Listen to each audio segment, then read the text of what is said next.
That's the sick. Thank you. Thank you. All right. Welcome to the October 23rd, 2024, 6 p.m. CAPC meeting.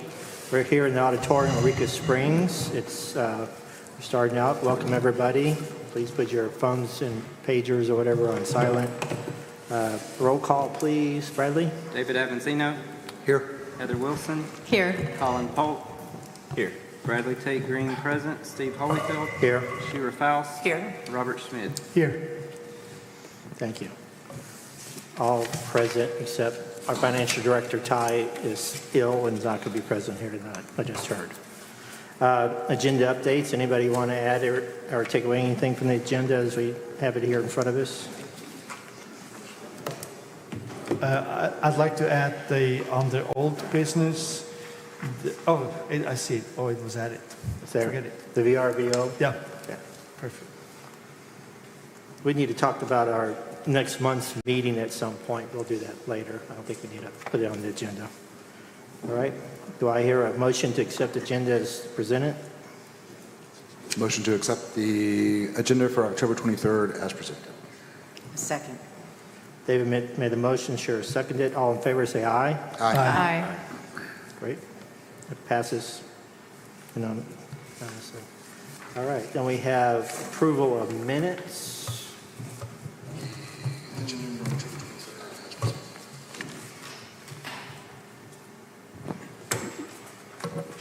We have the minutes from. Danielle was working on. She's working on them, or she's still working on them? Yeah, she's still working on them. Okay. We'll skip by that one and come back to it later. Public comments. Anybody want to make a public comment out there? We actually have a few people here tonight, which is great. Nobody on the list. Nobody on the list. Well, you can still come up and speak if you want to. Nobody? You can't make us. Have a spotlight, please. Yeah, right.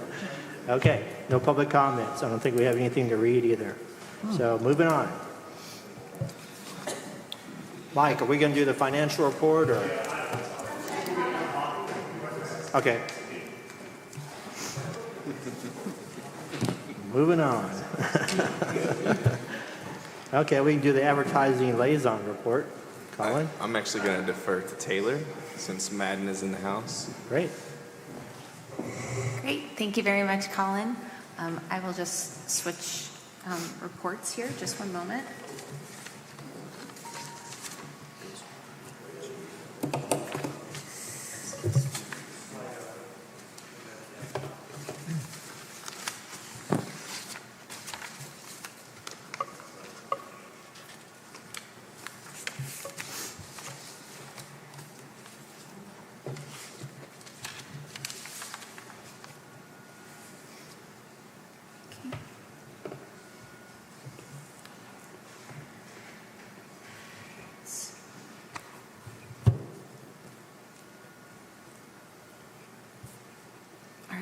Fantastic. Okay. Hello, everyone. My name is Taylor Guessman. I'm with Madden Media. I'm the Destination Strategy Director on the team, and I'm very excited to represent the 20-plus individuals that go to work for Eureka Springs every day in our tourism efforts. I have a pretty thorough summary to share, so I'm going to dive right into it. But we're thrilled to participate in the marketing and tourism efforts as the agency of record for you all. This is a very exciting time for Eureka Springs and Arkansas tourism in general, as the recent economic impact report for Arkansas tourism efforts showed that there was a 17% increase from 2022 in the 2023 summary of total tourism revenue for the state, reaching nearly $10 billion. So this is a major effort for the state, and we are pleased to represent Eureka Springs.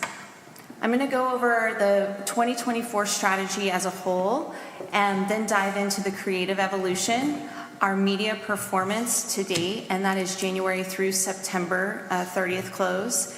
A little bit of insight into the work we've done behind website analytics and SEO, and then closing with some great reporting on our public relations efforts. As the agency of record, what that means is we're turnkey and we handle a lot of the marketing efforts for Eureka Springs, working very closely with the CAPC and collaborating with them daily on weekly calls with them. So a quick recap of what we've done for 2024. We took a look at acknowledging the very diverse and all important audiences that come to Eureka Springs, and what is that common thread? We have some key target audiences and demographics, including family travelers, arts and culture, entertainment, outdoor, motorcyclists, wedding planning travelers, and the couples, the romantic getaway travelers. From a geographic standpoint, our paid media efforts, on this map you can see our representation of our core markets that we've identified, in addition to key growth markets. Now, this isn't fully representative of all the paid media, but this is a representation of when we're doing targeted media advertising, where those ads are going, and then when retargeting efforts happen, that can be on a national scale once those people have engaged with our advertising. A quick look at our timeline. It's interesting. We're celebrating a 1 year as of this week of when Madden Media was in market, actually pitching to be your agency of record. So that was October 25th of 23. And since then, we have been very busy. We came into market in December, right before the year kicked off, with onboarding and a key business objectives workshop, and then started making immediate creative pivot adjustments to pivot off of the Curious Indeed messaging to what would be a suitable transition pivot messaging before we went into our full campaign discovery, creating a new tagline, which we all endearingly know now is free to be.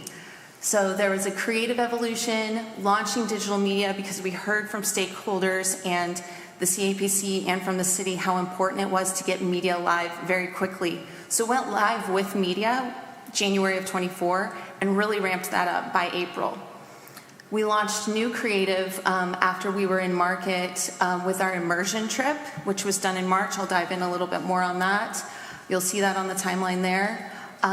Came in market in July for our first video shoot, and my team is actually in market right now this week for our fall video shoot.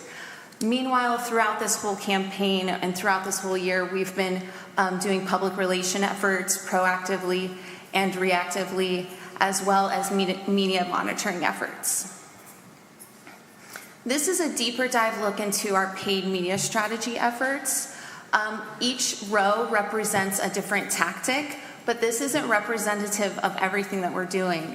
In addition to each one of these tactics, there's also behind the scenes work for search engine optimization, public relations efforts, website optimization, and those are all supported throughout the year. But you'll see here high level baseline strategies that are important, foundational tactics such as Google paid search ads, social media advertising, but also some much more targeted efforts like geofencing to custom audiences and events, what we call travel endemic, and basically that's a fancy word for those travel and booking sites. We've been running on Expedia this year and had a really good return on ad spend.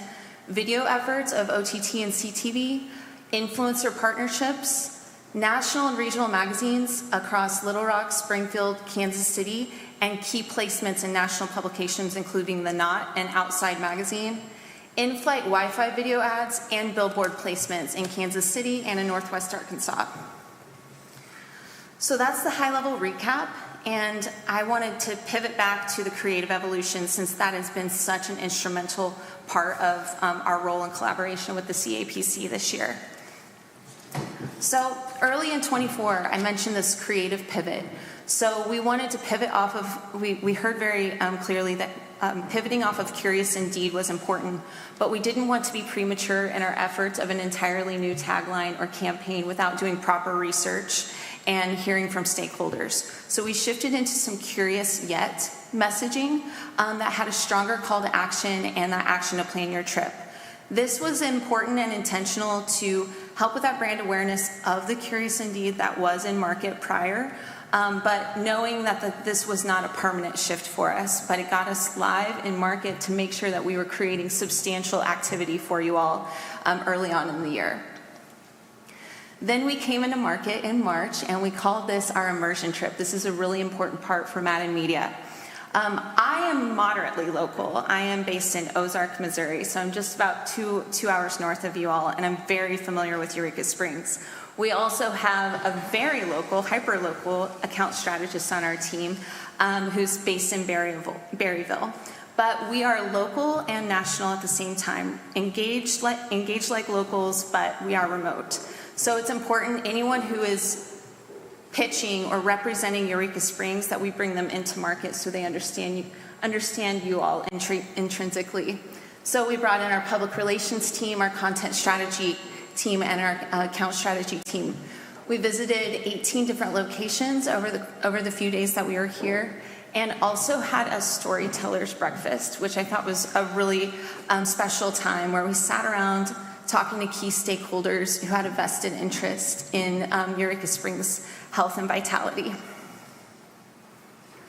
Then we followed up with a more workshop-oriented brand workshop with the CAPC, asking these types of questions. What is it we're selling? Why are we doing it? What's the emotion we're trying to evoke? And where will the work run so we know we're engaging with those key audiences? And that's when we went to the work on the four concepts that our team prepared after the deeper creative workshop, and exploring those new campaign options, which ultimately the Free to Be concept was selected, a campaign that celebrates Eureka's welcoming culture, history of rejuvenation, and boundless beauty both in nature and in heart. Our message that Eureka Springs is where you're free to be extends a warm invitation to come experience Eureka as your most authentic self, no matter what that may mean. With the pillars defined, we set out to bring Free to Be to life, showcasing Eureka's appeal for outdoor adventurers, leisure seekers, and couples of all shapes and sizes. So these are a couple shots from our July video shoot, and some behind the scenes of us all the way, and of course we were in downtown, but we were all around Eureka, Lake Leatherwood, Thorn Crown Chapel, really found some key moments. And from that point, from dining to dancing to downtown to catching some of those waves, we really made sure to capture those only in Eureka experiences, so that way when someone sees an ad, they know that's a Eureka Springs ad. If you have been there before. So we don't get lost in some of that outdoor messaging that could be like, where are those fall colors, or where is that mountain biking trail? We want that identifiable Eureka Springs components. Now, I was planning on sharing the videos. We did have a little bit of tech difficulty, but I will make sure to share the links to these videos so you can see them high res. We have a 30-second outdoor video running on streaming right now, and then we also have these videos running on social media. So right now they're not wanting to play, but they have this great entrance slate of the Free to Be messaging, and it's really beautiful. And that's a shot of our team when we were here in July. So now we are here for the October shoot, and coaching everyone to understand the North Star being free to be, but we're really just here to make sure we're having complementary video and photography assets, not just of the summer shoot, but making sure we're capturing fall, since this is such a crucial and important time of year. Diving in a little bit more, we have brand standards for free to be, and we've also created an additional audience persona that we've called the Seeker, the deep thinker who has wondered about their place in the world and is interested in meeting others from different walks of life to help further expand their worldview. The Seeker is curious and soulful, in search of travel that's rich and authentic, meaningful experiences, preferring destinations that are unapologetically themselves and proud of who they are. Uninhibited throughout their visit, the Seeker remains open to take it all in. What does this show me? How does this mean to me? And how does this make me feel? A respectful traveler, uninterested in flash or facade, the Seeker is eager to meet the memories of the destination holds to be, inspired to make their own. So we're very excited to layer that more into our copy and our content. We've Had some really beautiful placements here today, including the Knot, Arkansas Bride, and seasonal swaps across Meta and Google. These are a couple shots of what we have so far. And super excited that we've really engaged recently the Kansas City market right in time for football season.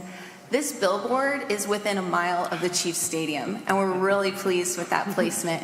But we didn't just rely exclusively on that key billboard placement. We've layered in KC Magazine and a targeted media effort targeting that Kansas City market with some consistency of brand recognition throughout. So they get that high impact billboard work, but also can convert going straight to the Eureka Springs site so they can start converting and planning their trip. In addition to the billboard efforts in Kansas City, we're also doing billboards in Northwest Arkansas. And what we like about this billboard set is it can be seasonally changed and seasonally relevant. So we're layering in that free to be messaging, but in addition to that, we are rotating in seasonally relevant right now. So for example, right now, ahead of Zombie Crawl, we have free to be frightened messaging. From a media standpoint, this is a pie chart showing our overall investment breakout. The paid media efforts are around a little over $500,000 of paid media, but the left side of the pie chart shows all the other efforts of agency of record, including public relations, data investments, our video and production suits, management and placement and reporting and campaign support, creative services, web hosting, and account report supporting and leadership. Looking at the top performers of the ads year to date does show that the Curious Yet pivot was really impactful for us. And because that ran, this was some remarketing efforts that we're running this summer. We've recently switched into free to be across the board for all of our efforts though. I won't dive too much into these numbers, but I'll be sure to make sure that these are available to you all after. But it just speaks to how well we're pacing on year-to-date digital performance and calling out that over 11 million branded impressions and 5,683 clicks, or 500, you can see the number. Let's take a look at these beautiful publications. This is the Knot. We had 2 placements in the Knot this year, in the June-July issue, and then in the fall issue. And then Outside Magazine, fantastic placements for Eureka, for Curious Yet, when we did this in the summer, and then again in the fall. Diving into a little bit more on performance and analytics, in addition to these prior, one more mention about these publications, we are also preparing ad sets right now for AY Magazine to target the Little Rock market and finalizing ad sets for 417 magazines to hit the Springfield Branson market with over 260,000 combined readership across both of those publications. Madden makes sure that we aren't just looking at benchmarks of campaign performance for digital marketing as a whole, but because our agency is focused on destination and tourism marketing exclusively, we use DMO tourism industry benchmarks, and the Eureka Springs campaign has performed really well. This is something that we keep in mind to hold ourselves accountable to a higher standard of not just display ad benchmarks anywhere out on the internet, but making sure that we're performing strongly in the tourism space. Analytics just shows how many engaged sessions and how we've had such a significant increase in total users engaged sessions. And look at that, over 3 minutes of time spent on the Eureka Springs site, which is a 20% increase year over year. That site engagement is really fantastic. And this breaks down the visitation and website performance index. This speaks to CAPC's investment in Voyage, our data and analytics software tool, because we are able to look side by side at actual physical visitation to the market and how that looks with website visitation as well. So we can take a look at length of stay in the market and our digital marketing efforts having an impact on physical visitation and length of stay. Search engine optimization is more of a behind-the-scenes website work, but we did want to call out some major improvements that we've made. 4.9 million URL impressions organically, so those are unpaid impressions We're not spending money to get these. This is just the behind-the-scenes work that we're doing to increase the ranking of the Visit Eureka Springs site to make sure it shows up organically on Google, which generated 166,000, more than that, clicks. And then the website updates that we've continued to make are calendar integrations to that event calendar, cleaning up some templates to increase discoverability, increasing page speed, general maintenance. And with the increase of group travel and the investments that the CAPC has been making this year, our next call to order on that is the meetings and conventions page and making sure we can increase RFP submissions and working with the team on that. In addition to we've created some suggestions of how to promote the ODD to make that microsite within the current site, sharing the history and just increasing ticket sales as a whole. PR efforts, I'm closing there with some great success to share. Of course, I wanted to congratulate Eureka Springs for making the Today Show yesterday. What a success. 25 million UVM, is that right? Yeah, Yep. it's huge. That's great. So I wanted to call out, that is such a great example of the orchestrated efforts of the state, pitching efforts, the CAPC being quick to action on anything that those journalists need because they work on tight deadlines, showing great footage of Eureka Springs, so that feature was really beautifully done. And then our efforts, well, I got to toot our horn a little bit too, of providing ad value equivalency, providing UVM, and of course, just propping up our pitching efforts with all of that well collaborated effort. We've earned 18 placements for Eureka Springs so far this year. That's 155 million readership and an ad value equivalency of over $1.4 million. I'm just going to pause for drama on that. Southern Living, Matador Network, Style Blueprint, Forbes, Garden and Gun. And in addition, this is all the secured earned media, Travel Pulse, Midwest Living, Lonely Planet, in addition to the travel writers that have visited this market as well, which have been from our quarterly newsletters that we've sent out that have had over a 66% open rate, exclusively about Eureka Springs to our journalist list, which has earned us press trips from writers for USA Today, Travel and Leisure, HuffPost, Southern Living. So we've had 4 press trips already, and we've got 3 more coming of writers visiting Eureka Springs to stay, and they've just raved about it. In addition to our PR efforts, we've also did the paid influencer strategy, bringing in that family element. We had Adventures in Mom Life visit in May. She had a great time, and we're looking forward to providing into next year some more family targeting that she provided us some great content.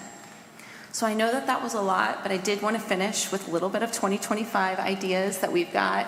We've already started our strategy discussions leaning into audience messaging for weddings, nightlife. We got some great content this week, last night.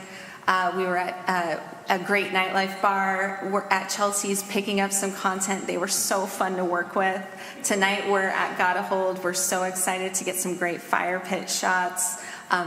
With permission, to make sure we're doing that safely, and making sure we're also layering in paid media foundational strategies of what was successful for 24, layering that into next year, but also bringing some new innovative strategies. So thank you so much for the time. I really appreciate it. If you guys have any questions, I'm happy to answer. I have one. Yes. I've had some local people have asked us about advertising more locally, like Rogers, Springdale, Fayetteville, Branson, Springfield.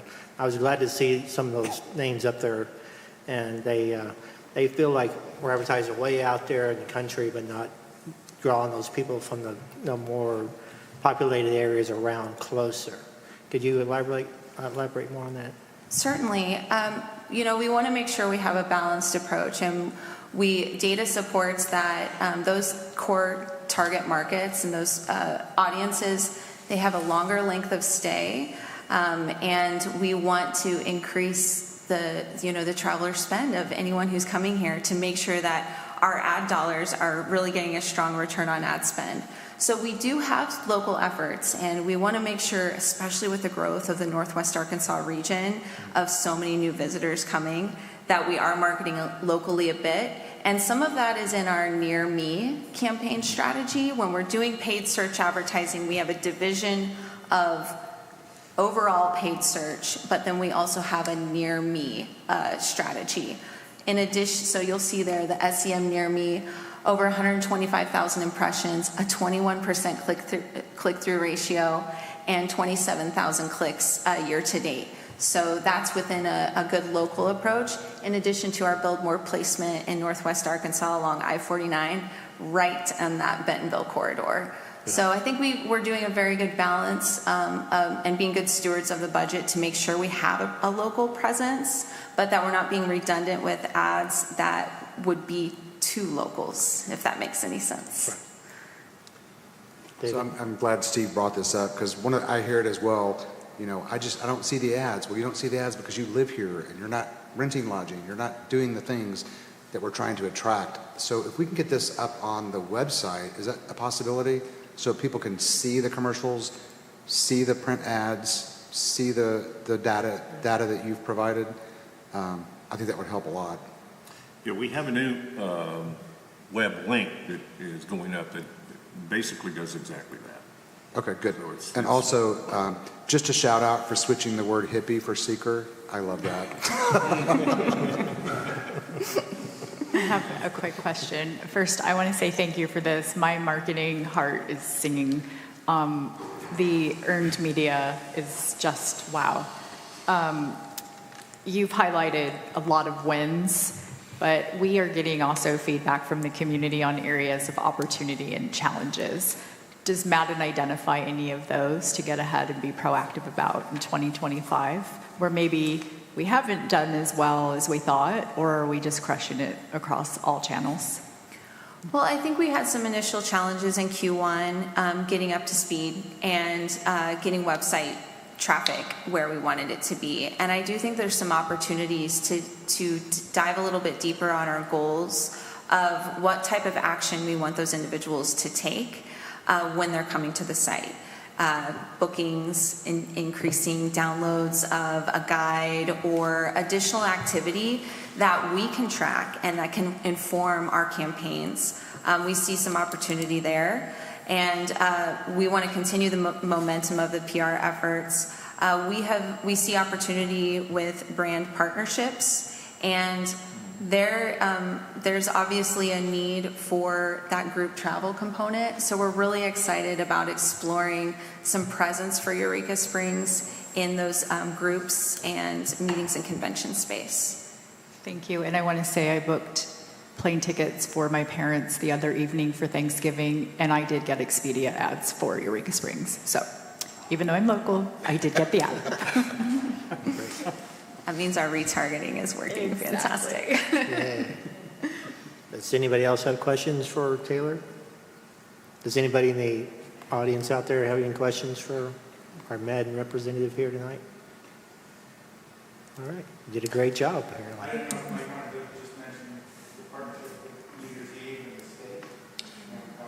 We actually have discussed that, yes. So indeed, curious indeed. Can you repeat that? What's that about?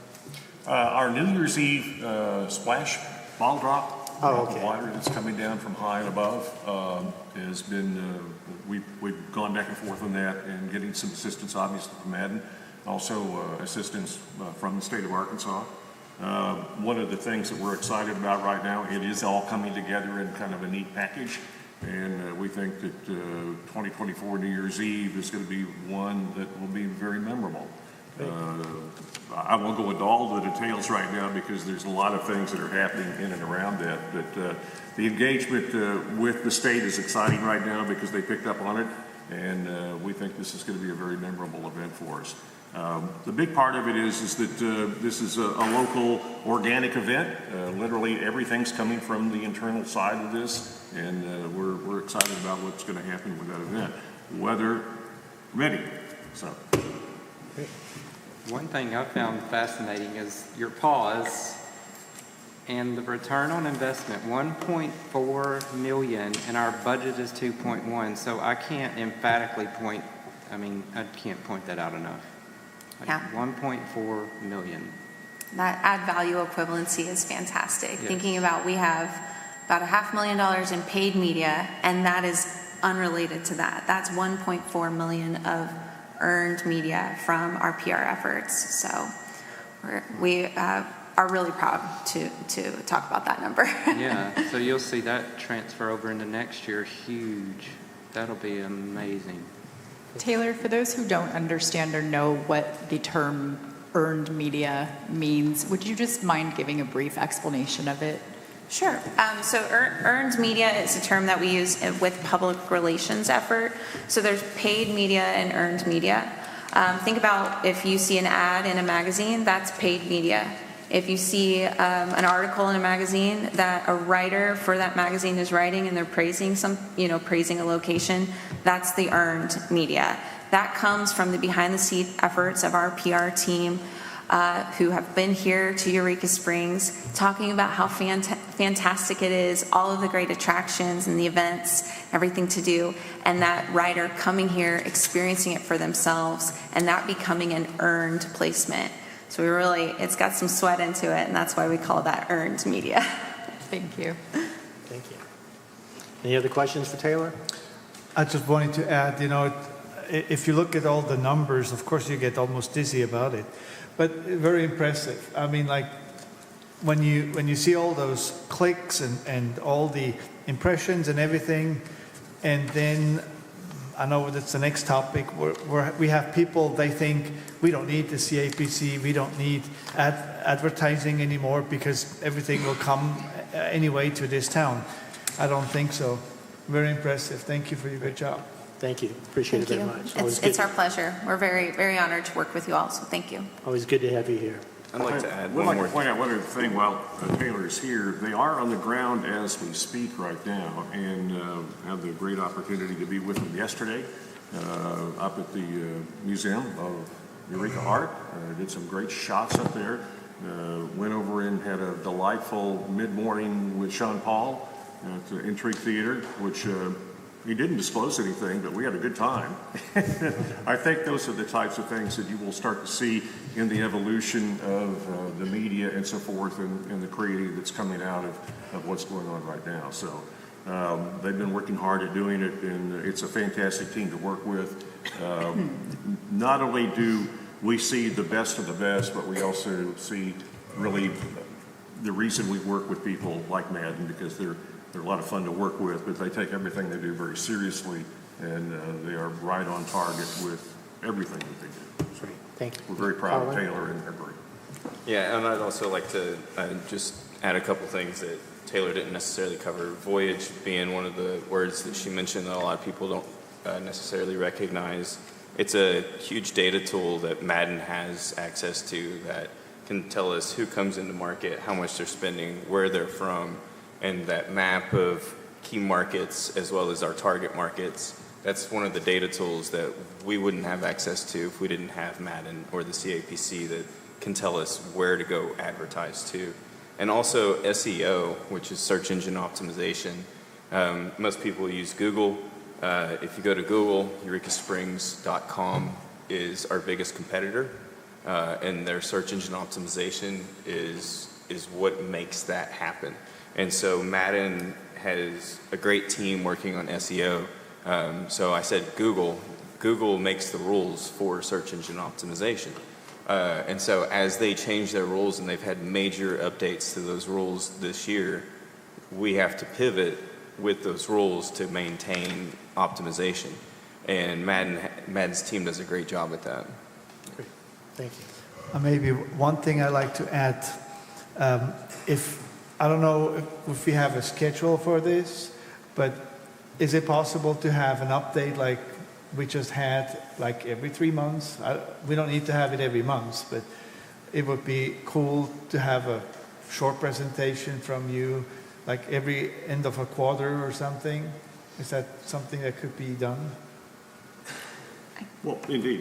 One of the things we do have, and we'll pass it out, we have the September report every month we get. Right. This is put online, so you do have the physical evidence of this, obviously, and this is shared with the public. So this gives you basically the outline of what Taylor's just gone through up through 2024 at this point. So yes, indeed. All right. And we do have this every month. Moving on. Backing up, approval of minutes. We now have a minutes for our last month's meeting, September 25th. I'll entertain a motion. I move to make a motion to approve minutes for September 25th, 2024. I have one question real quick. Just to verify the money for jailbird break ball, was that $26.50? Yes, not K. Oh, yeah, right. We can shut it down. That's what they requested. 2,600. Yeah, that was correct. Okay. It was that amount. Yeah, take the K out. Yeah, that looks like a lot of money. Noted.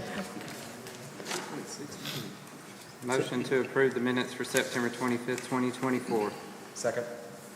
Bradley made the motion, David seconded. All in favor, say aye. Aye. Motion carries. Moving down, back down our agenda to financial report. I assume that'd be Mike. Yes, indeed, thank you. Unfortunately, Ty, as we mentioned a minute ago, is very ill. I talked to him this morning, and he did not sound like a well man. So hopefully he'll be back tomorrow and back in the thick of things again. He did provide us with really what is first official financial report that looks pretty darn good for the first time in a long time of where we are financially. And through the end of September, our food and beverage collection was $102,223. Lodging collection, $77,257 for total tax remittance of $179,280. Total income for the month, including rental fees for the odd, concession sales, ticket sales from the internet, our ticket sales for the Folk Festival, and interest income. That other income was $18,217 for total income of the month of $197,497. Year to date, that puts us at $1,408,508. And that brings us pretty much in line with some of our projections, but we're still lagging a bit behind.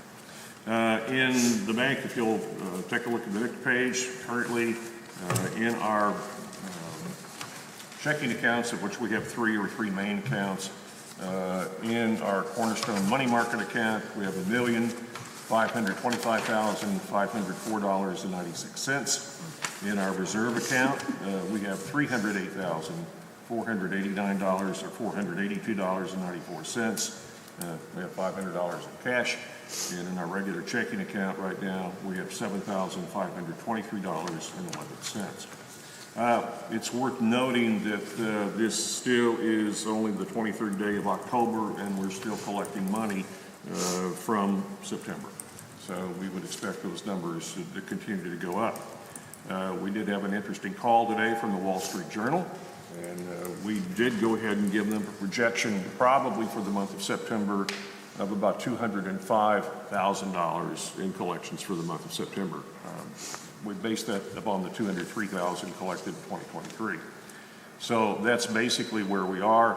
So as we stand today right now, we have current assets of $1,957,561.63 against the same amount in liabilities. Ty did a really kind of a nice total collections by month in a bar chart for you to kind of take a look at, which is really easy to be able to go ahead and see where we are with our cumulative totals and collections based upon 2023 to 2024 and how we compare. That's it. Hear a motion to accept financial report. I make a motion to accept financials for September. Second. Bradley made the motion, Colin seconded. All in favor, say aye. Aye. Opposed, say no. Motion carries. Steve, I have a question real quick for Mike. Okay. Can you explain, I can't believe I'm actually having to ask this, but can you explain why an organization would sit on money for reserve? Why we have so much in the bank account and people think that we should deplete that bank account every single year? Why we don't do that?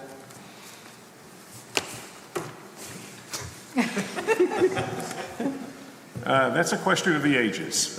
We've had lots of discussion about that, David, across the board. I think Robert brought it up last month in our discussions of approximately $2 million in the bank. There's several things that have happened, I think probably over the past, 3 or 4 years, I guess.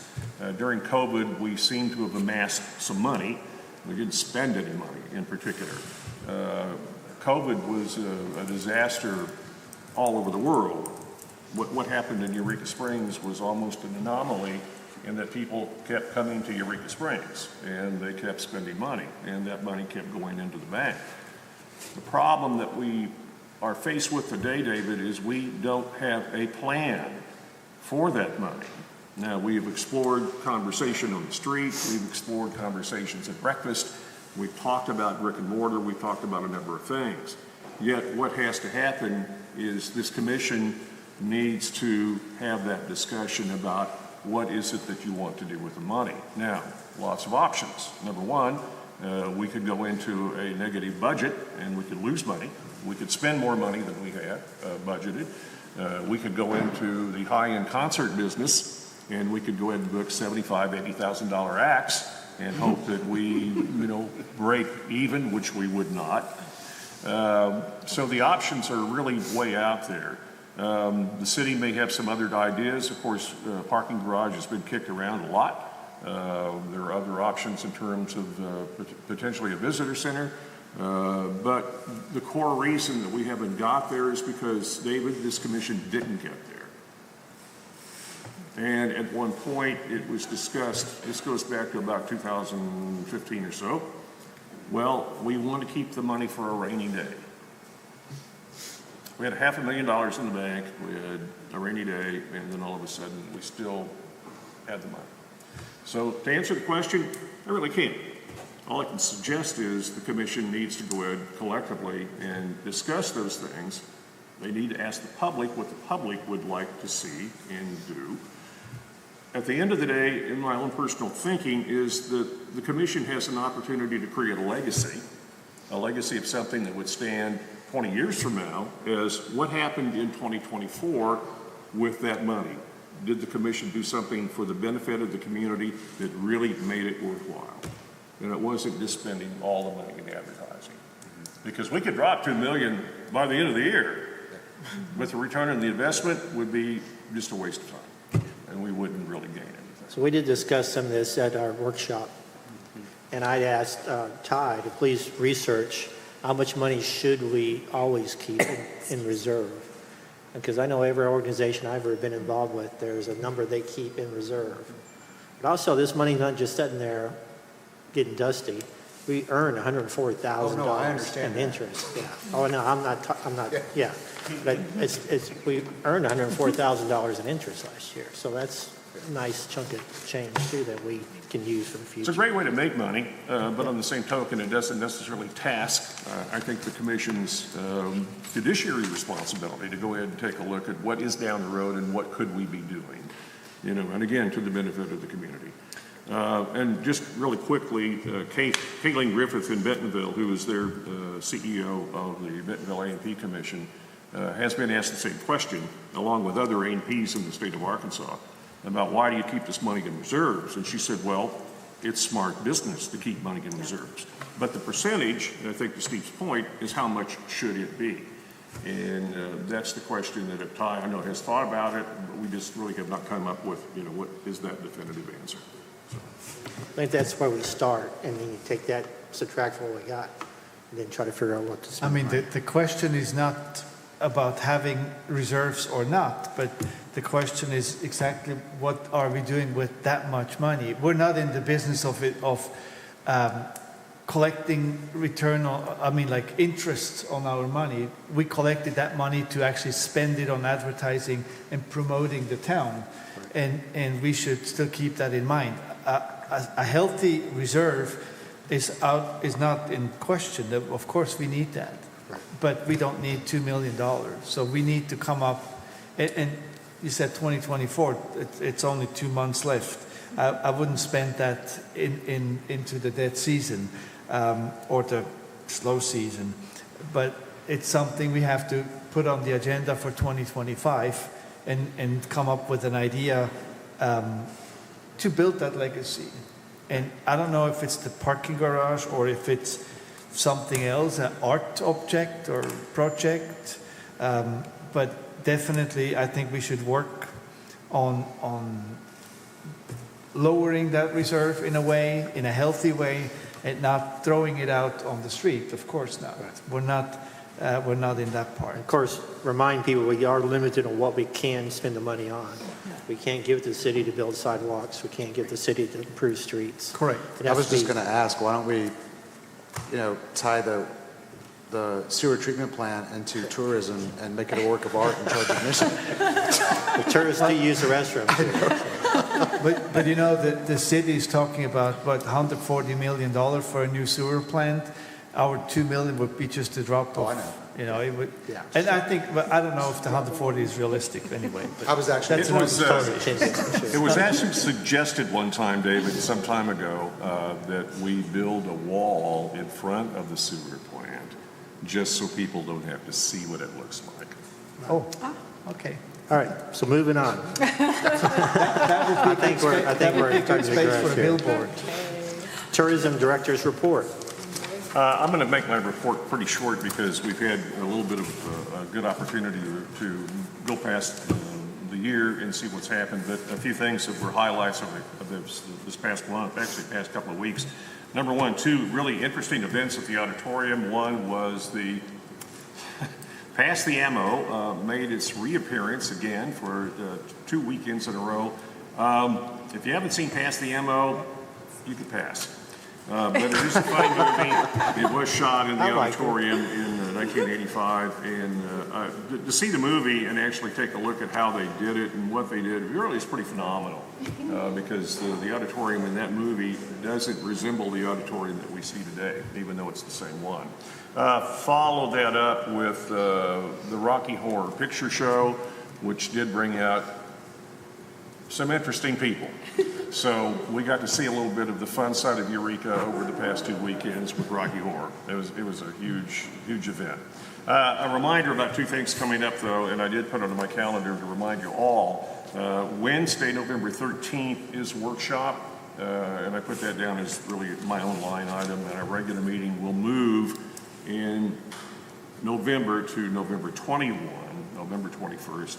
And that is a Thursday evening as opposed to a Wednesday because of the conflict with the auditorium. Just a couple things also, then I'm going to move on. We did have a recap of Mike's Boots and Barbecue, put together, unfortunately, by Damon Hankey. We met last week, discussed a few things. We're going to meet again in a couple of weeks. I don't know that anything particularly impactful came out other than just the fact that we have that discussion about what to do and how the city can work in and around that event. The final thing was that in our own group discussion recently, and it was an adjunct to some of the things that Taylor brought up, we brought up 4 pillars of opportunity for 2025, and they included weddings, nightlife, mountain biking, and group travel. And the point of it is that as we collectively look internally at the CAPC, is those areas of which we're sometimes bouncing around the wall on, where should we really be focusing our eyes and ears and so forth. And those are the ones that seem to be really the big, strong things. One other thing came up, and I would add it on there too, and we didn't actually mention it, but trolleys. We have a unique situation in Eureka Springs with the finest trolley system there is probably in the state, other than perhaps Transit Authority in Little Rock. And being able to go ahead and showcase something that's totally unique, totally Eureka, is really cool. And it's a great visual. It's also a great opportunity for people to take advantage of easier parking, and also something fun to do in this town. So those are some of the pillars that we talked about. I'd like to add to trolleys. I'm really proud that our city, all of our transportation vehicles are ADA compliant, which I think is wonderful. Indeed. Thank you, Mike. All right, old business, November 5th. And that's something I put on here. Early voting started this past Monday. It sounds like a lot of people are showing up to vote. I wanted to just always keep reminding people, as a citizen of Eureka Springs, as a concerned neighbor, please vote against local issue number 3. All of our conversation here tonight is going to be null and void if the commission gets voted out or and the tax gets voted out. It'll be disastrous for Eureka Springs. Please don't assume your neighbors, your friends know what this is about. Sit down, talk to them, answer any questions. My real fear is there are a lot of people in town who don't know what the CAPC does, don't care, not affect them, and they're going to vote for this because it's getting rid of a tax, even though locals don't pay the tax unless you're going to have to eat 3%. So just please keep pushing this. Let's don't get complacent yet. All right? VRBO, Robert, you put this on here? Well, I put that on the agenda. It's actually the question to Mike. Where's the stat? Where are we with the VRBO? Same with Booking.com. We have made the calls. We're awaiting the information back from them. And to date, right now, I have gotten a blank, and we will continue to pursue. So I don't have information for you other than suggest that yes, we are working on it. Okay. The one thing I'd just like to point out, for the citizens of Eureka Springs, the people who live in the residential area, it is absolutely legit to keep an eye on your neighbors, what's happening in their buildings, in their homes.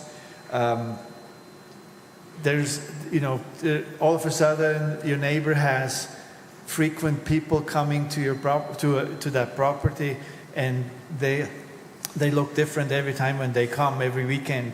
So it doesn't hurt to ask the city, go to the city clerk and ask her if they have a lodging permit and what they are exactly doing with their property. I have seen that in my surroundings, that people just built an apartment in a storefront and renting it out for very high dollar on VRBO and Airbnb, and the city doesn't know a thing about it. I'm not saying you should rat out on your neighbors, but it doesn't hurt to do a step further, huh? Doesn't hurt to rat I do think you have to be a little careful with that. I think we do need to exercise some caution. It's holiday season and things. Folks have Absolutely. family and other stuff. But as a business owner, we have to apply by the law. We have to have insurance. We have to pay our taxes, and so should everybody else who's in the lodging business. Okay. Thank you, sir. New business, funding requests. Do we have any funding requests? There we go, Kathy Hanley with the crew of Crazo.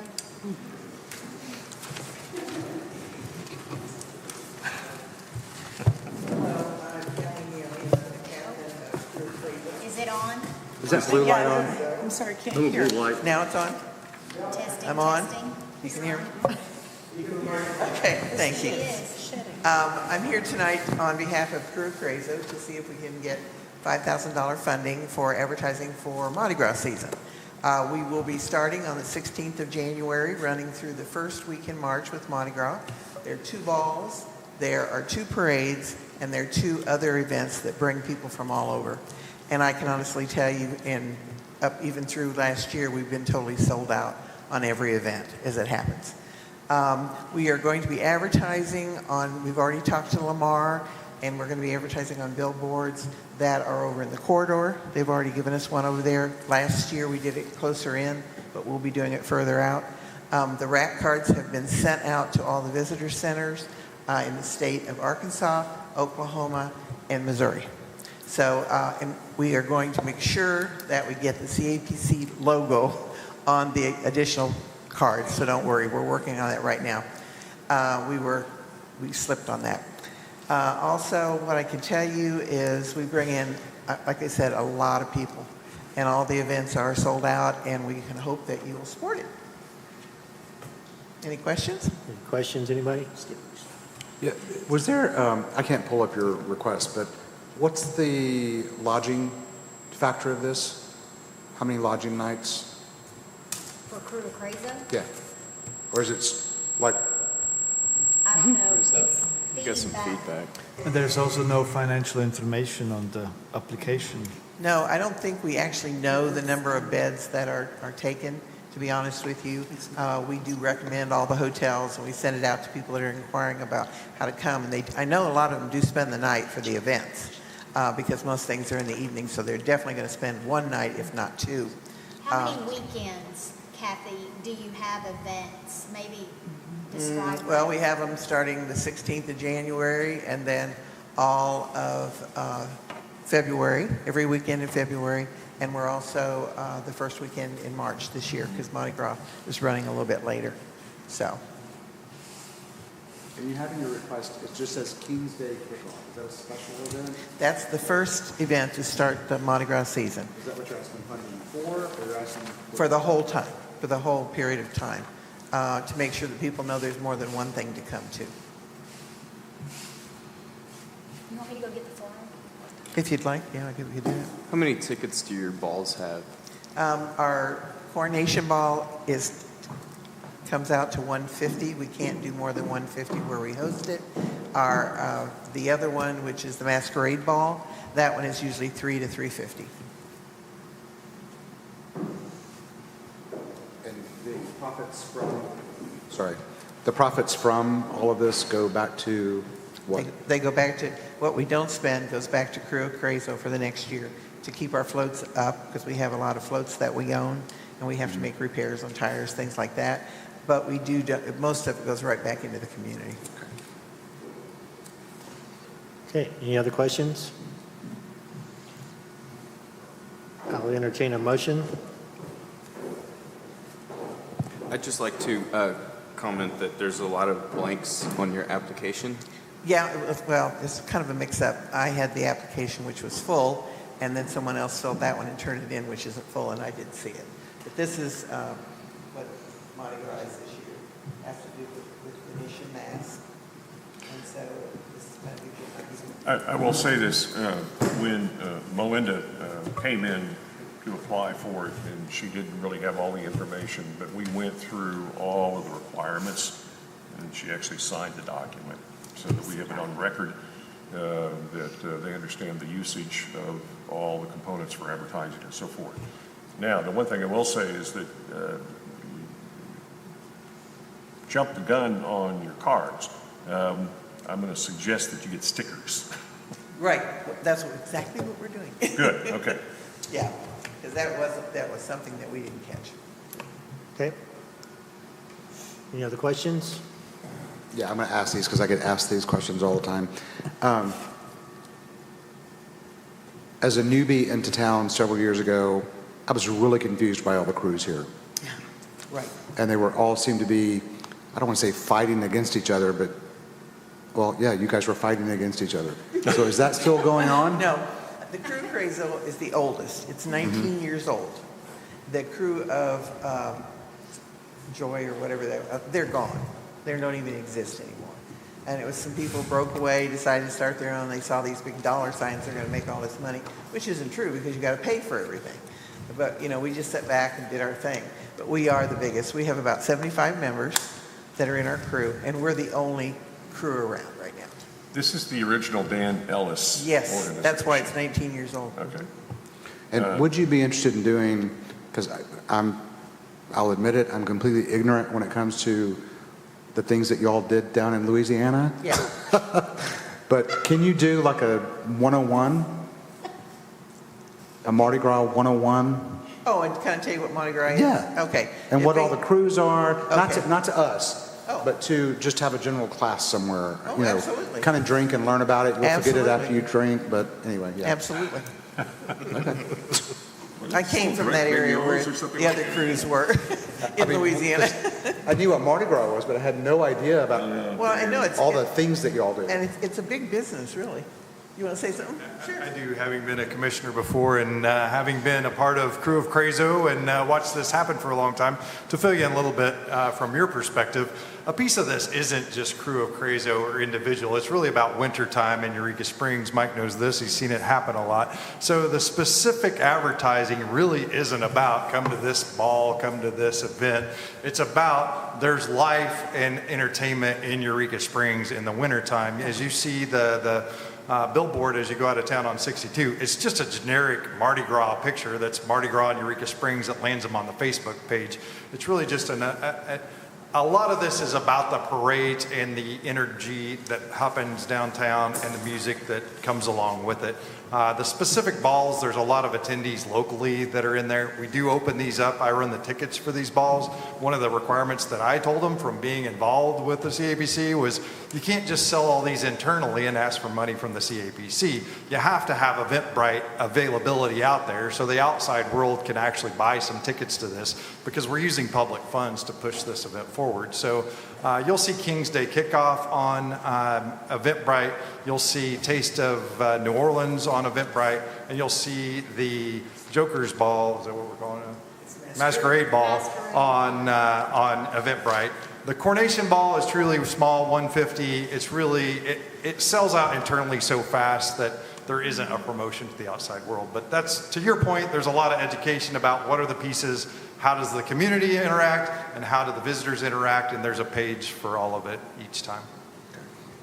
Thank you. I move that we approve $5,000 for the King's Day kickoff. Crew to court. Crazy. Crew to Crazo. Yeah, I second it. It's the cruise of crazy, yeah. So It's Ozark backwards, if you want to know what it is. If you say Ozark, we say crazy. It's in perfect around here.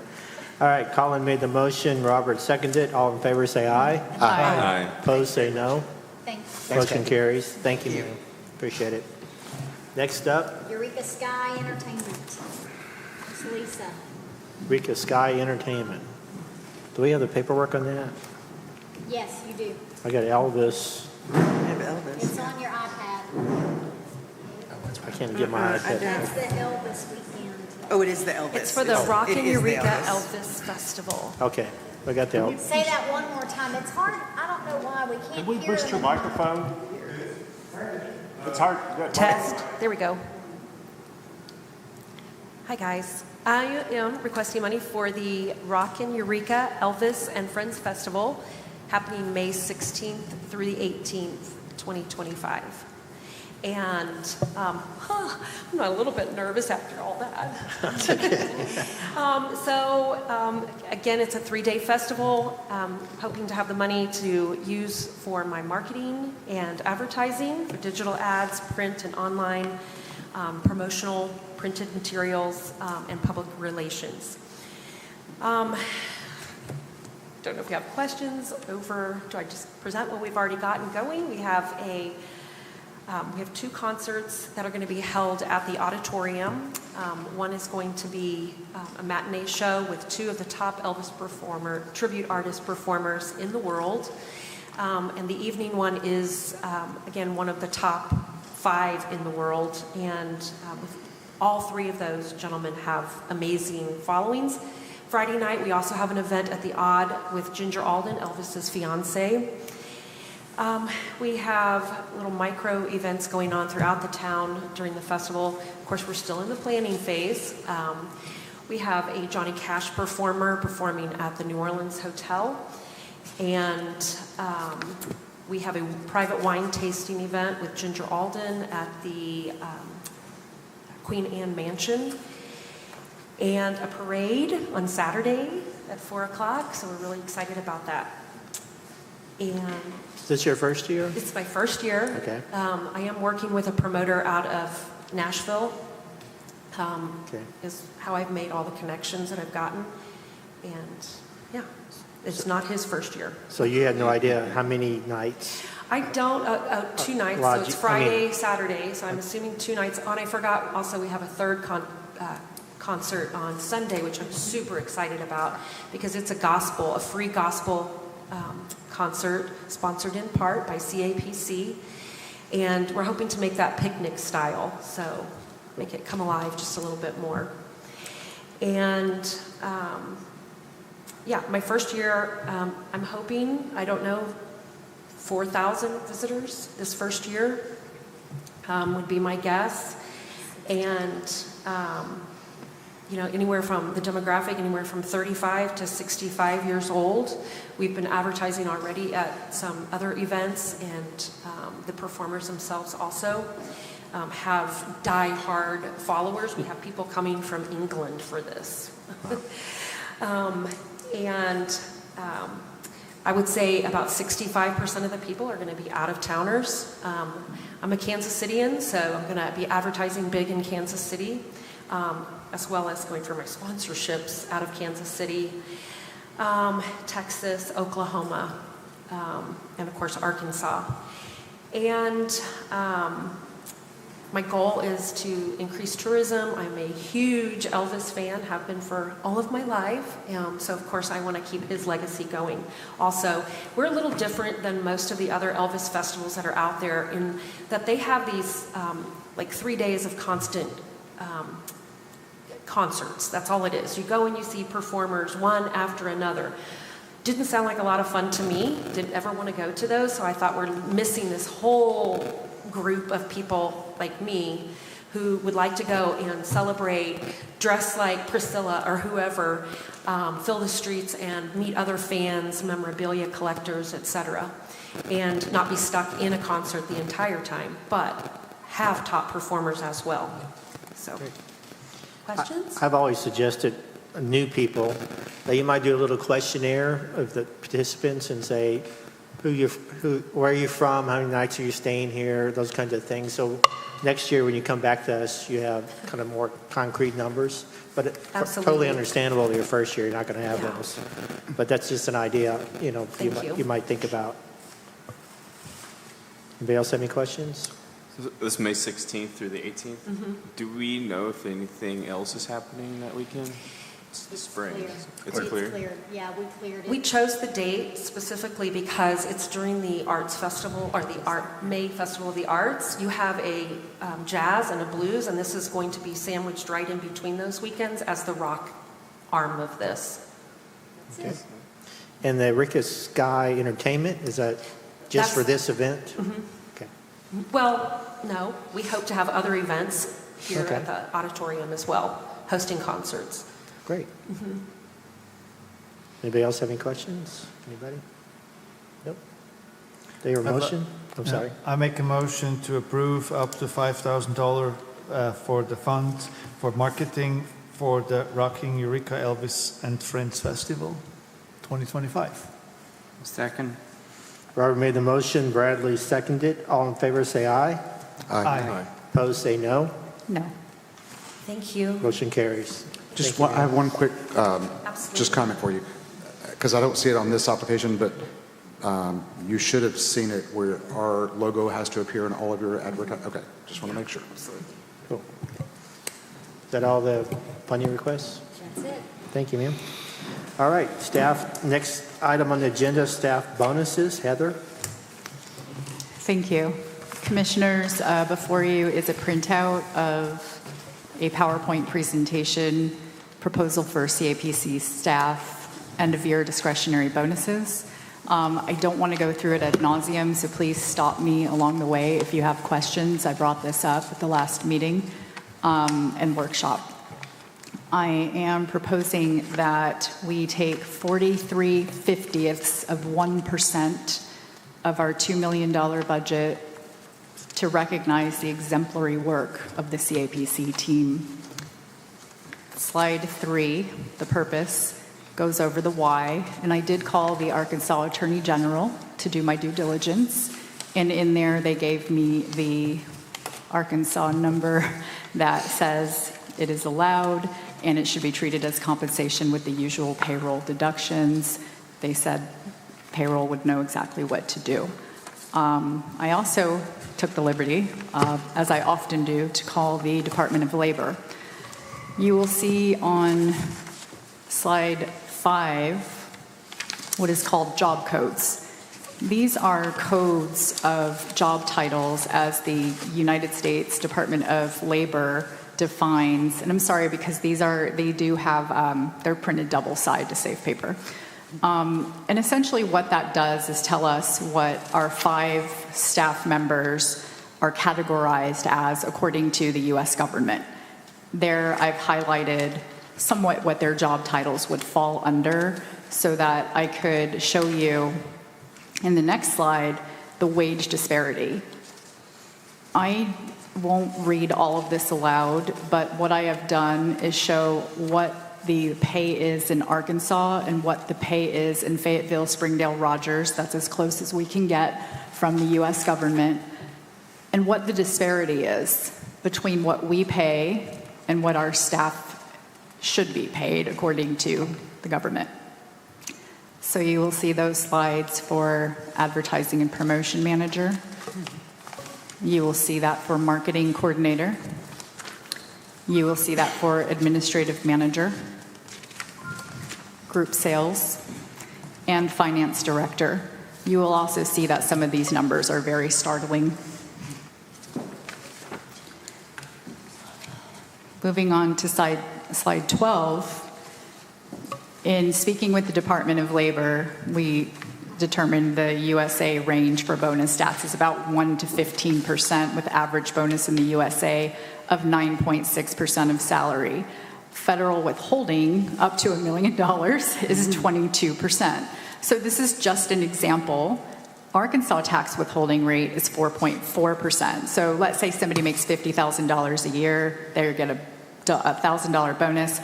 Their take-home pay would be $664.50, and I've broken down what the federal withholding is, Social Security, Medicare, and state tax withholding. Moving on to the proposal on slide 15, as I said, I'm requesting 43/50% of the CAPC's $2 million budget for a total of $17,250. On slide 17, this is the proposed breakdown. You will see the job title for each of our staff members in column 1. In column 2, you will see my bonus recommendation. In column 3, that is what the take-home approximately would be after tax withholdings. And the notes breaks down exactly what the percentage of their salary is. And you will see that it is not in accordance with the average 9.6%. It is actually quite well below. And for our finance director, it is prorated due to him starting in more recently, and it's been just adjusted accordingly. May I answer any questions? Would this be an end-of-year bonus or Yes. figure So out through the year? Or? my proposal would be that this would be an end-of-the-year bonus, and I have 2 motions that I'd like to make, but I would also like us to consider for this year that fraction of a percent. But going forward, I would like us to consider taking 1% of our budget to be distributed at our discretion based on individual and team performance reviews going forward, so that this is something that we are regularly doing as a best practice. Again, in speaking with the Attorney General's office and speaking with the Department of Labor, this is a very normal practice within government as long as payroll is made as it always should be, which I don't foresee any issues there with City Hall. So you want to do this year and starting Going forward, yes. And I want to underscore that having the 1% going forward is not a guarantee that it would be paid. It's just saying we have this in our budget to use at our discretion based upon performance if the commission determines. And I'm sorry, that is for something, that's for a different conversation. Okay, all right. I tried not to get something. That one's a little shocking. Just to say, we have this in the budget. It is earmarked for discretionary bonuses should they be appropriate, not saying that it's a guarantee. At what time of the year would that bonus be paid? The end of year. Well, isn't it usually in January? December is usually when end of year bonuses are given. And I just want to comment, regardless of the way this election goes and what we're currently under fire for, the staff have worked their asses off. I believe they deserve it. But my second question was there any calculations based on maybe what we brought in for the tourist tax? Base it on that. Just curious. No. Okay. There is a reason for that. And the reason for that is we didn't exactly have those numbers as Ty works through. And so what I did was I went into the data, and again, in speaking with the Department of Labor and Bureau of Statistics, I do want to say, and I'm sorry, I'm kind of... Any other questions? Well, question is are you expecting us to decide over your proposal tonight? Or Yes. I think I would actually propose that we table it because we were just presented with those numbers, and we'd like to have a little bit of time to digest it. So could you please tell me what your reservation is about less than 1% of a $2 million budget going to staff that we've just sat and said Well, we have done haven't an finalized exemplary There's job? other things we haven't finalized in the budget for next year, for example. So this is for part this of year. the next workshop. This We're is still 2 for- months out. There's no rush that we have to decide today. Have you talked with Ty about where the money would come from in the current budget? We did talk to him in the last meeting, yes. So I'm sorry, just to clarify, you're saying this goes into place next year in the 2025? So what I'm asking for is this year, out of our budget, $17,250 total. That's it. Which is to be divided by, which is not even 1% of our less than entire half. budget, to be divided between 5 people as an end of year bonus.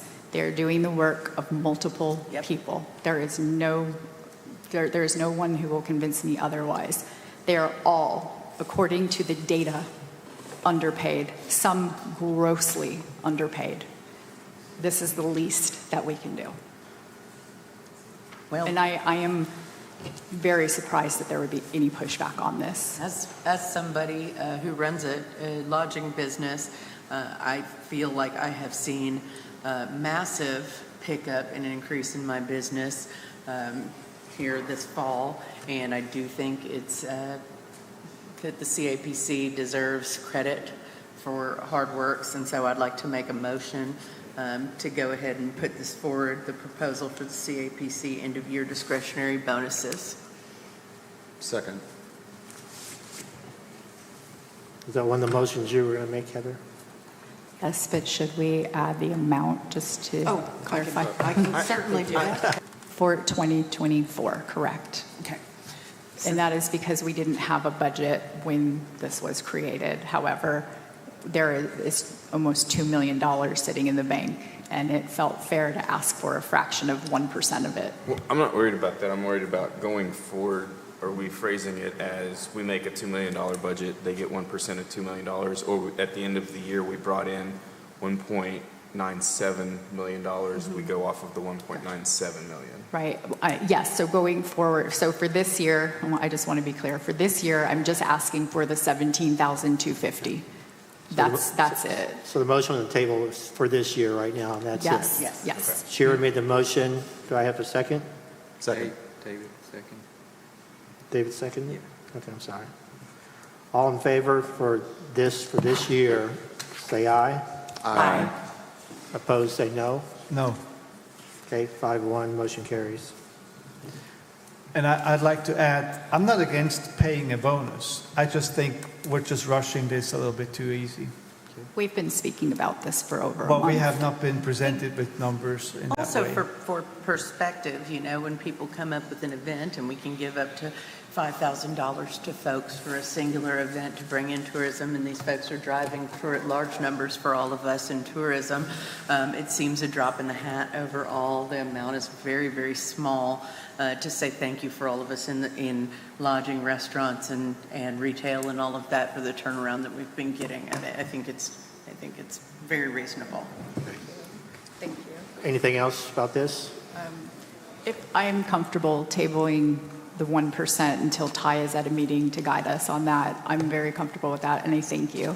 Okay. I do think that may be good to talk about going forward at another time, but for this year, it's time to make a decision if this is going to happen. Right. Thank you. Okay. Financial director shift to full-time. Mike? Based upon the amount of labor and time that we have discovered is necessary for the financial director's position, and when we went back and took a look at the 2.5-page requirements for the financial director, it became rather obvious that this job is way bigger than a part-time position. And I think what we did at the, I can't remember what the month was, maybe it was November 2023, when I was hired as the interim director, the finance director at that particular time, who basically was also hired as an interim finance director, really was assuming the position of a full-time finance director. And I think what we have seen right now, based upon the number of things that have to be done to adhere to really the best practices of our budgets, we need someone with eyes on the prize 40 hours a week. And I think that Ty has demonstrated his capabilities very well, and I think he's probably one of the best resources we have right now for digging into this particular type of information. One of the issues that we have, and I think this is a strong one, it goes back to Robert and his point about understanding who is out there and who isn't out there that's doing tax collection. What we have found is that this is a job for the finance director. It's also a job for the finance director to be able to go ahead and identify who's current, who isn't, working with the city, working with IDA, and then being able to go ahead and implement basically some investigative activities that we've not been able to do. And I think that's a very important position for us to be in.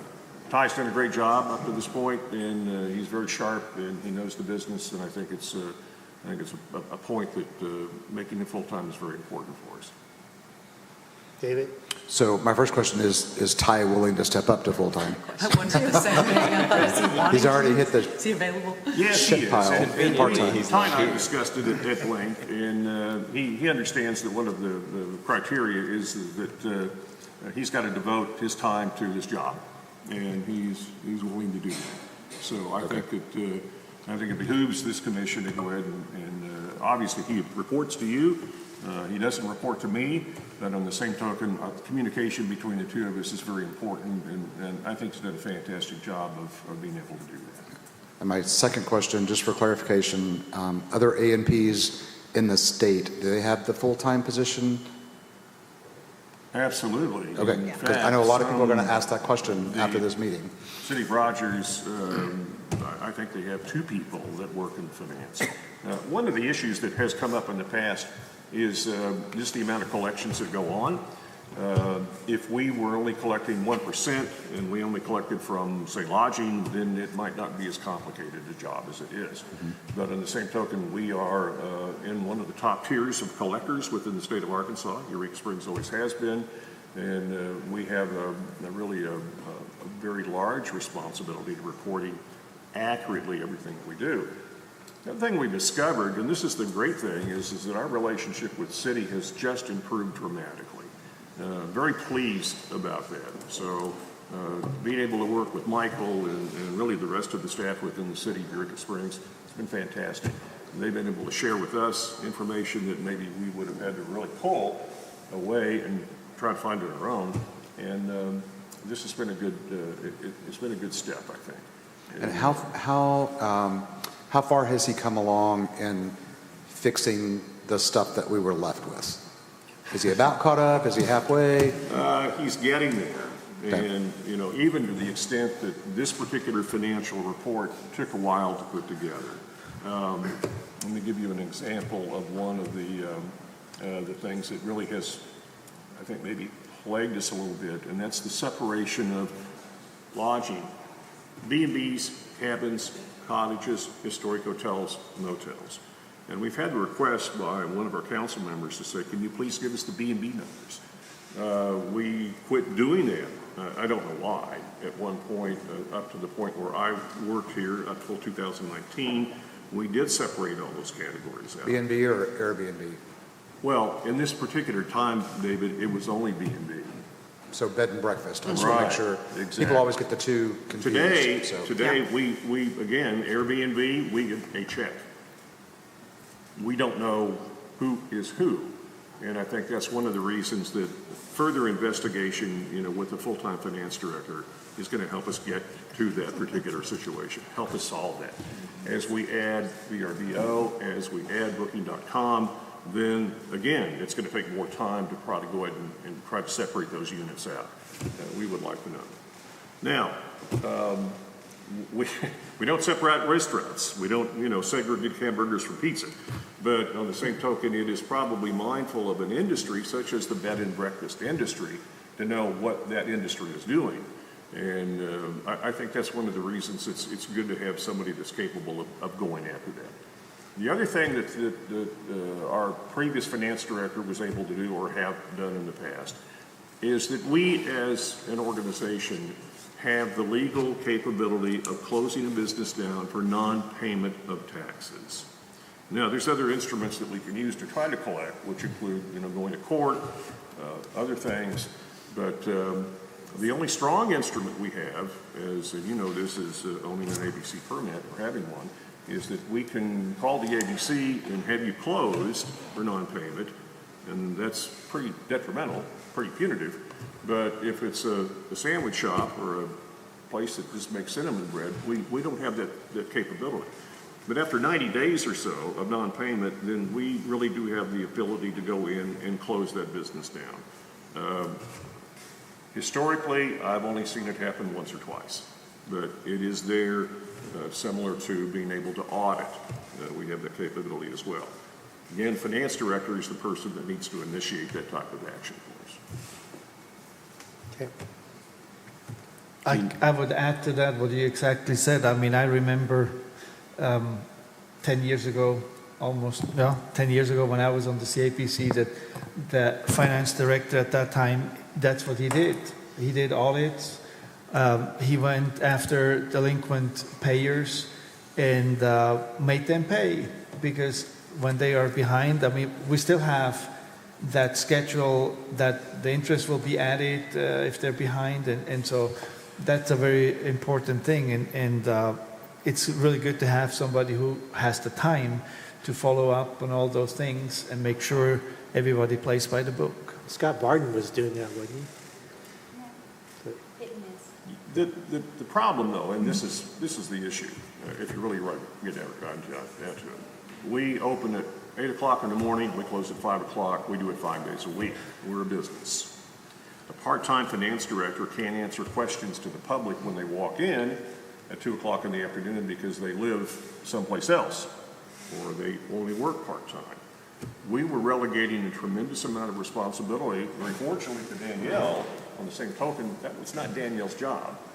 And I think in this particular case, being able to go ahead and ease off Danielle's workload of having to become almost a part-time finance director is something very important for us to do. Right. So it just makes sense. Okay. Any other questions? So what you're saying is like Ty would have a permanent office at your office or permanent desk? Yep. He does now. Do you have the space for it? No. We are making do. Thank you very much. Do you need a motion for this? Yes. Yes. Please. I move that we shift the finance director to full-time. I second that. Carlin made the motion, Robert seconded it. All in favor, say aye. Aye. Question, sorry. Is he going to stay at his hourly rate? That's what I was going to ask too. Well, number one, he is at a $35 rate right now. Now, there's two things that can be done in this particular world. I am salary exempt. In other words, whether I work 1 hour or 500, it all pays the same. In his particular case, that's up to this commission because he works for you as a commission. So whether you want to make him salary exempt or not, that is really your purview. I think we probably should make him salaried exempt. Hold on, Robert, would you take back your second? I'll take it back. And then Colin, take it back. I'll take back my motion. Okay, so we'll Sorry. redo this again. Okay, so the motion should include salary? Yes, it should. Okay. And whether it's exempt or hourly. What's your suggestion on that, Mike? We need to go into executive Well, I mean, are you saying like either way it's a 1099 or it's a payroll? No, it would still be payroll, but as far as classification of Do we need to move to salaried executive exempt session to or hourly. discuss? Well, so we would pay, If someone doesn't feel comfortable talking about it, I don't know. Say again, Robert, sorry. sorry. I'm trying to follow up what you mean was salary exempt. So it's a classification. No City of overtime. Eureka Springs has two ways they pay people. They pay them either by the hour or they pay them by the salary. Yeah. Salaried person, which I am, it doesn't make any difference whether I work 40 hours, 45, 100 hours, I get paid the same rate of pay. I do not get overtime, I don't get comp time, okay? That's salary exempt. But you're Now- expected to put in 40 hours. Yes, absolutely. 70. At least 40 hours. So At least 40 hours. that part depends on the level of salary, right? I Not necessarily. Like, Usually they have different types of jobs. Salary workers tend to think outside of the box and do things a little bit more on an executive level, a decision-making level, you know. And I may be confusing myself, Robert, so thank you. Because there's a salaried exempt and a salaried non-exempt. Mm-hmm. And I believe to be exempt, you have to supervise a certain number of people. Is that correct? Yes. Okay, so he would actually be salaried non-exempt because nobody reports to him, correct? Sure. Okay. Based on $35 an hour. Based on what? $35 an hour. Well, I don't know. That's what we need to decide. For the data is in this packet. For a finance director, I'm not saying that we pay what is in this packet, and maybe this is an executive session for another time, but I suggest we keep the salaries at now, and then we can talk Yeah. about increasing later. that, Just to move forward So here. can we agree that we want to make it a full-time position and then discuss the financial aspect at another time? Does that work? I think that would be wise. Leave him at 40 hours a week, 35 an hour, move to an executive session at another time and discuss this so we can add it to the Ending, yeah. budget for next year. Put that in a motion. I'm happy. It don't count, let's put it in a I motion. make a motion that we move the finance director to full-time, 40-hour work week, $35 an hour. Pending for Does that sound good? Sounds good to me. Have a second? Second. So Bradley made the motion, Colin seconded. All in favor, say aye. I Opposed, say no. Carries 6. All right. So our next meeting is our next workshop is November 13th at 6 p.m. That's going to be talking about an event coordinator position. And then our next meeting is not November 27th. It's going to be November 21st, a Thursday, because the following week is Thanksgiving. We moved it. I did get Kim Stryker's list of meetings. It's still on the 27th for CAPC meeting. I have a conflict at 6 p.m. Does anybody object to doing the meeting at 4 p.m.? On the 21st? 21st? What day is that, Thursday? It's a Thursday. It's a Thursday, yeah. Is that okay? So we'll change the meeting from 6 p.m. to 4 p.m. on the 21st on a Thursday. Okay? You'll send a notice to Kim and everything? I will. Thank you, ma'am. Commissioner comments. Let's start over here with Robert. all right. Well, early voting started. We have a nice card here. I don't know where that came from. But we cannot make sure that enough people know what's the purpose of the CAPC, and that people will do the right thing when they have the time at the ballot box and decide to go which way is the best way for this town. I actually had the plan to go vote today, but something came in between, so I can't brag that I voted already. But for all those who haven't done it yet, we highly recommend that you really vote against local issue number 3. And all the effort we have seen today from Madden Media and everything else, we want to continue for 2025. We need this. This town needs it. And yeah, that's all I have to say. Thank you. Shira? Just a thank you to everybody for coming out, and a thank you to all the fellow commissioners for your hard work. Heather, you've really gone above and beyond with your efforts speaking to the community and working on these proposals and things, and I appreciate that. And I have to tell you again, a booming October is what I'm seeing. Big time, happy faces, people coming out for events, and then I'm loving seeing on the calendar all of the upcoming things all the way through December this year, not just in the first week of December and then right at Christmas. I feel like maybe we're going to hit some of these months that have been so unseasonably warm with new potential for those of us who do stay open throughout the winter, and I'm looking forward to that. And I think it's all big thanks to this commission, the community, and the CAPC's hard work. So big thank yous. Thank you. Great, thank you. Bradley? Taylor, thank you. I appreciate your Yes. thoroughness and giving us that great report that really, showcases what you guys are doing for us and how much you care about the city as much as we love it. And to everyone who attended, I appreciate you.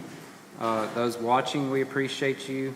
And we want to continue to work for you and to continue to showcase this community to the world, basically, because it's a magical place and we want other people to experience that, and we want to continue to bring in those individuals that will experience that.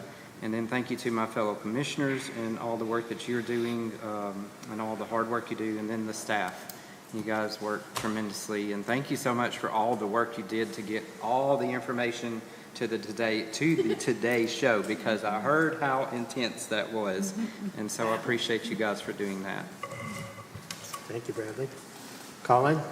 First, I want to apologize for missing last meeting and workshop.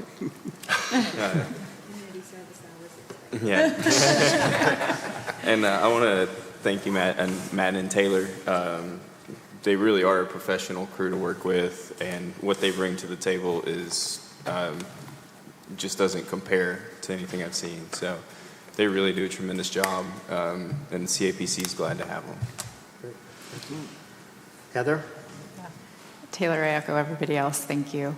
I put before the commissioners a quote for videography that is an actual quote for a client of mine, so you will see some of it is redacted.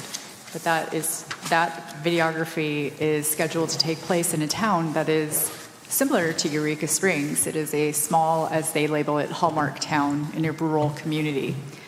And I share that with you. If you turn it over, you'll see what a typical videography shoot is, and that is at my major Fortune 100 company clients' special rate. What we are getting from people doing passion projects in our community and from Madden, the return on investment is outstanding.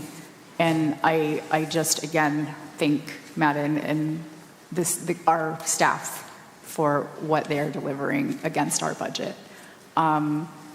I also have had a number of people talking to me about the chamber and how the chamber might be able to take over the CAPC responsibilities if this referendum were to pass. And I just want to point out a couple of things. We are two different entities. We are synergistic. but we do different things. I put together a document I'm happy to share with anyone, but they operate on about a $250,000 budget. Actually, I couldn't find their 2023 tax filing, but their 2022 was $231,000 in revenue. If the CAPC goes away and businesses have to start making choices, the chamber will see a membership decline when people don't have the extra few $100s for membership. And so that will further constrain its funding. I really encourage people to learn the difference, and I think that Devin is happy to talk to anyone. I spoke with him yesterday. The chamber doesn't have an impact report, so I was not able to gather that data, unfortunately. I did gather what I could find. Again, I encourage you to learn the difference and understand why the chamber just wouldn't be in a position. My husband and I voted early on Monday. The line was out the door. It was an awesome thing to see. Please go out and vote. Thank you, everyone, for being here tonight, and for those at home watching, be safe. Don't forget to vote. Thank you. David? Yes, so number one, thanks Taylor, thanks Madden. You guys are doing a great job. And for people who always say that information is not provided to them, either come to a meeting or watch it on YouTube. It's always there. It's on the website, so do that. And I can't read my own handwriting. Okay, yeah. So I've had a lot of questions about my comments made in City Council on Monday, asking me if I did in fact mean to call the people who originated this petition petulant children. I absolutely meant to call them petulant children. So I just want to clear that up right now. Last thing I have to say is just get out there and vote. Vote no on number 3. Right, thank you. Thank you, sir. Chair comments. I think everybody said everything I would say. Thanks to the staff, thanks to the commissioners here. I've gone to every city commission and did a plug about voting against issue number 3. And so I want to thank all the volunteers who helped with the city. The city couldn't run without us volunteers helping out and stuff. And I did vote yesterday. There's my little tag. I'll entertain a motion to adjourn. I move we adjourn. Second. Colin made the motion. Bradley seconded. All in favor, say aye. Aye. We are adjourned. Thank you.